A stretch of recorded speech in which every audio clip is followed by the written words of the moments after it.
So there's been a fair amount of attention, at least in kind of that I've seen on social media, about an interview that a comedian named Adam Friedland did with Congressman Richie Torres, that focused on the end of the interview a lot about Israel and Gaza. And it made me think about the role of comedians in often being able to say things that the mainstream media doesn't say. You know, we think about people like Jon Stewart and John Oliver and a lot of these folks. And I think that one of the reasons that these interviews with comedians often really break through is that there is something fundamentally absurd about, especially about a lot of the American kind of establishment mainstream discourse about Israel and Palestine. And so often the mainstream media kind of takes this discourse as on the level, as credible, right? As sincere.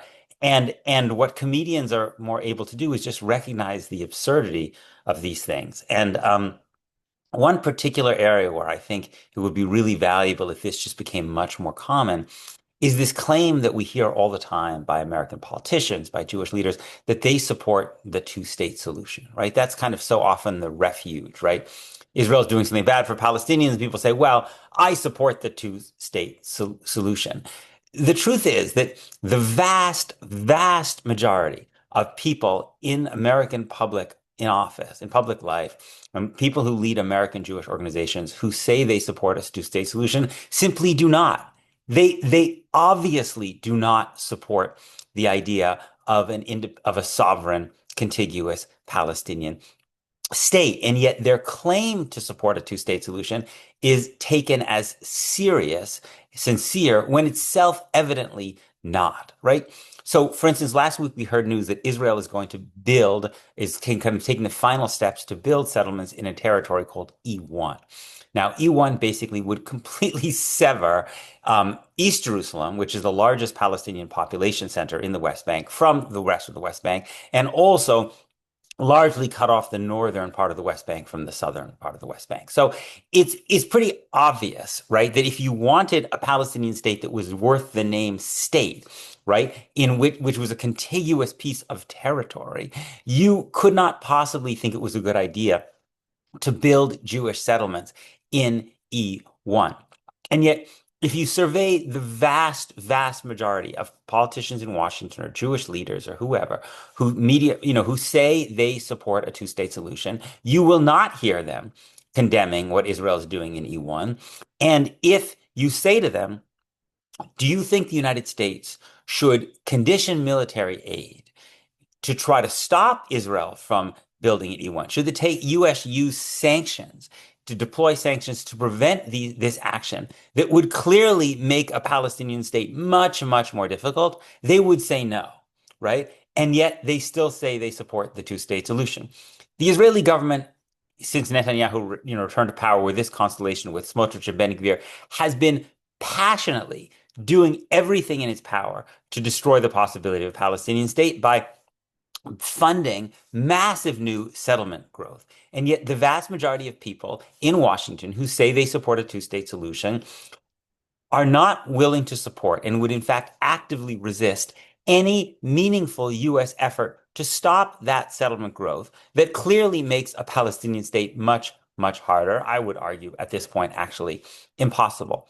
So it's an absurd position to take, and there's something ridiculous. It's a dereliction of duty for people in the media to take claims seriously when they're confronted by a politician or a Jewish official whose own actions so obviously make it clear that they don't actually hold the position they claim to hold, right? I mean, I often think when I hear these people saying they support the two-state solution, that it would be a little bit like me saying that my position is that I support running the New York Marathon, right?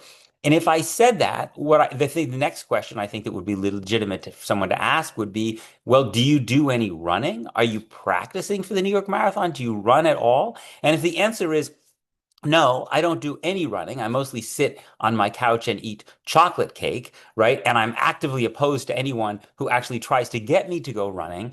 Then the right response to the claim that my position is that I'm going to run the New York Marathon would be laughter, right? And well, I don't believe in mocking people, being cruel to people. There should be an element of laughter when politicians year after year go and say they support a two-state solution, when what they're doing actively is to prevent the United States from stopping Israel from doing the things that manifestly make a Palestinian state more difficult or more impossible. And the fact that so often the mainstream media doesn't do that, that it takes these claims as serious, as on the level, when they're manifestly not, I think is part of what's created this space in which so many people are hungry for a kind of alternative discourse in which people will simply say, often in a kind of humorous way, that the emperor has no clothes here, that the whole thing is a farce, right? And I think if politicians were forced to answer and that for that farce, and they had people who said that to them, this is a farce, we would make progress towards facing the real questions that I think exist in terms of our vision for Israel-Palestine, which is, do we believe in the fundamental principle that Israelis and Palestinians should have equality under the law? Because if you believe in that fundamental principle, right, then I actually think the question of whether you support one state or two states is not as important as the question of the nature of those states, right? Are they going to be states in which people are treated equally, irrespective of their ethnicity or their religion or their race? But this claim that I support the two-state solution becomes a kind of a barrier to having that more fundamental, deeper question. And that it needs to be punctured first before we get, I think, the meaningful question about principles, which will make it clear how many American politicians, when it comes to Israel and Palestine, actually support not the principle of equality under the law, but the principle of Jewish supremacy.